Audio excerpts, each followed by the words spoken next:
La méditation de ce 12 juin est intitulée « Ne pas s'embarrasser ».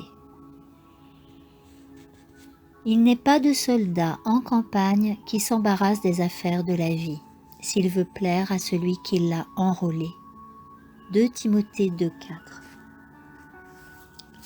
Le Seigneur Jésus veut que ses rachetés se détachent de tout ce qui peut les exposer à la tentation. Nous sommes les créatures du Seigneur. Il nous sauve et nous lui appartenons. Nous devons faire en sorte que nos sens restent vifs et alertes afin que nous puissions entretenir une relation saine avec Dieu.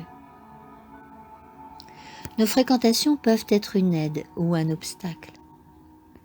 Ne prenons pas le risque de nous trouver là où des anges mauvais peuvent nous assaillir de leurs tentations et nous piéger.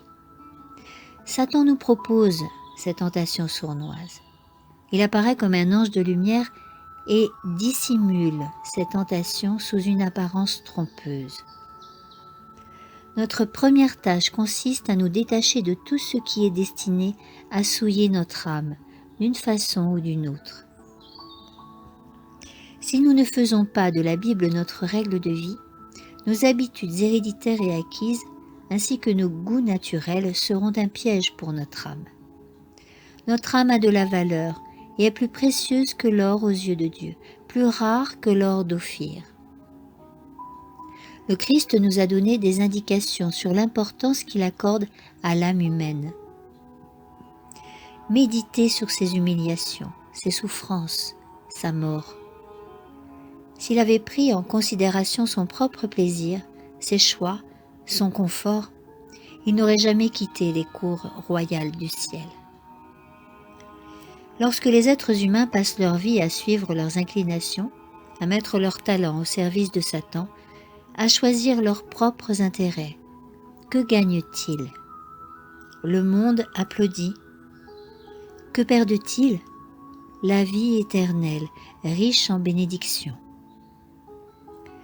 Dieu nous appelle à fixer notre regard sur l'éternité et à nous placer sous le contrôle du Saint-Esprit.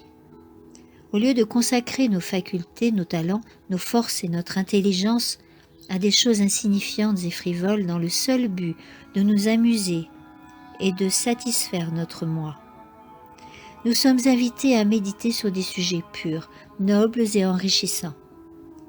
Dieu dit à chacun d'entre nous, « Ne savez-vous pas ceci? Vous n'êtes pas à vous-même, car vous avez été rachetés à grand prix. Glorifiez donc Dieu dans votre corps et dans votre esprit qui appartiennent à Dieu. » 1 Corinthiens 6, 19 à 20. Amen.